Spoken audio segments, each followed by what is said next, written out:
is going to cover a brief overview on how to think about planting seeds, transplants, and how far apart you should be placing them. Planting seeds, it's a good rule of thumb to look at the size of your seed and plant it about 2 times its width. So you can think about how some seeds are quite large compared to others, like the size of a pumpkin seed or a squash seed is considerably larger than some mini seeds that are just like tiny little specks, like mustard seeds. So a mustard seed, for example, would just barely be put under the soil surface. That's all it would need to do, while a larger seed might need to go down an inch or two. Usually that's indicated on the seed packet as well, how deep you need to plant them. Another thing to consider when you're planting seeds is the density with which you plant them. Oftentimes when you're planting seeds into the soil, they are not all going to sprout.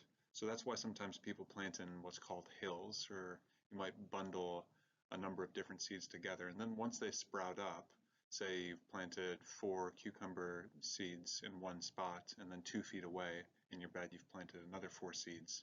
Maybe in each of those hills that you've planted, you only have a couple cucumbers actually sprout up.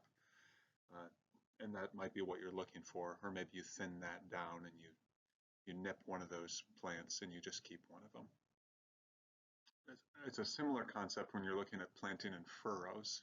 As you can see in the pictures on the right of this slide, a furrow is just like a small little trench that you could dig either with a stick or a tool like a hoe, or you could maybe even just use your finger depending on how deep that little trench needs to be. And then you just sprinkle the seeds in, usually at a density greater than you want them to end up being. So again, at the seed packet, it might say it wants your carrots to be 3 inches apart. You could sprinkle them in at a greater density than that, but not all the carrots will sprout up. And once they do sprout up, you could start to thin them out to that proper spacing that you want. It's a good idea to plant in straight rows or furrows like this so that you can distinguish between where your plants are, your crops, versus other weeds. If you just kind of sprinkle seeds willy-nilly all over the bed, it can be harder to distinguish between the two. And then once you've sprinkled those seeds into the furrow, you can just tuck them in with your hand. Now, when you're working with transplants, also called seedlings by many people, one of the first things you're going to want to consider is what to look for in the store or wherever you're getting them from. So when you're buying transplants, check for signs of insect damage and disease, just anything that's looking off on the leaves, like little holes or blotchy leaves. You also want to avoid wilted or spindly plants, plants that are really tall and thin. You actually want something that's probably a little bit shorter and stockier. So bigger is not always better when you're looking at transplants. Oftentimes smaller, more compact plants are actually better off. Now once you have those plants, you want to harden them off. What that means is that you're just slowly getting the plants used to the weather outside. You're conditioning them. So you can do that by putting them outdoors for about 2 weeks before you actually transplant them. Now, if you've gotten your plants from a greenhouse, it just means that they've been used to that warm environment. And when you plant them into the ground, they're already going to go through what's called transplant shock. It's a big adjustment for them to go from growing in a cell to having their roots kind of broken up and then being in the ground. So that prior conditioning can kind of help ease their transition from the cozy greenhouse to the outdoor area where it's got wind blowing on the plants and stronger sun and all those other conditions. So similarly in that vein, when you're actually going to transplant and you've decided on a day, you want to make sure that that day is not a very sunny, hot, or windy day. You want to make sure that the weather is very mild and that the sun isn't going to be beating down on those plants. Otherwise, that transplant shock is going to be a lot harder for those plants. So one of the things that you could do to help alleviate those issues is to just plant in the evening, because in the night, the plants aren't going to have the sun immediately beating down on them. So those are some things to consider when you're putting plants in the ground. Then after that, other things that you want to consider are on the day of transplanting, I can see the numbers are a little goofy here, but the first thing that you want to do is to water your transplants. Make sure that they're thoroughly watered and nice and moist and damp. And then you want to gently remove them from the container. Now, you may not want to disturb the roots if the vegetable is in the cucurbit family, meaning that it's a cucumber or a squash or a melon.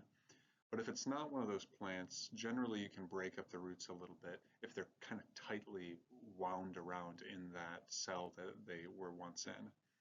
So otherwise, if you put them in the ground and those roots are still wrapped up around each other, they can become root bound and they don't really expand out. So it might feel a little counterintuitive, but it's okay to break up roots if they're wound too tightly. It's kind of like pruning the roots and getting them in a good spot so that they'll be able to grow into the ground.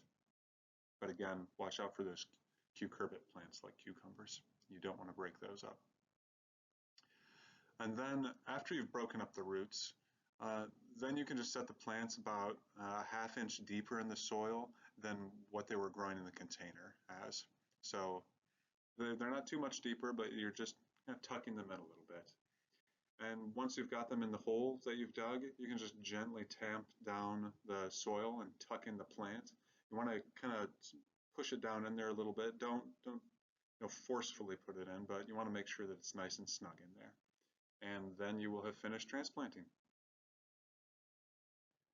Something else to consider that I've been alluding to in some of these previous slides just has to do with plant spacing. This is supposed to be an illustration that's supposed to show new gardeners just how much variety there is in the space that different plants need. So you can see that just a single cucumber plant might need about a 2-foot by 2-foot area, maybe even more, while you have smaller plants like a mix of lettuce or arugula or mustards or small baby kale. And those plants, you could just plant them much more densely. They might only need an inch space around themselves. And same with carrots, that they might need 3 inches around them. So again, oftentimes you're wanting to plant in rows. When you're doing a mix, like a more dense mix, then you can start to think about just spreading those seeds willy-nilly throughout the area, but generally you're planting in rows. Then as you can see in this illustration here, there's a big difference between a small plant. You might think that it has plenty of space, but once that plant grows up into a mature tomato plant, it's really considerably larger. And last but not least, I just wanted to put a little plug in for this favorite tool of many gardeners. It's called the Hori Hori Knife and Spade. This is one of my favorite tools. It's great. It's got a little measuring tool there, a serrated edge on one side. It can be a really helpful tool for creating furrows for direct seeding plants, but also for digging holes for transplanting. Hope you find this video helpful, and I'll see you next time.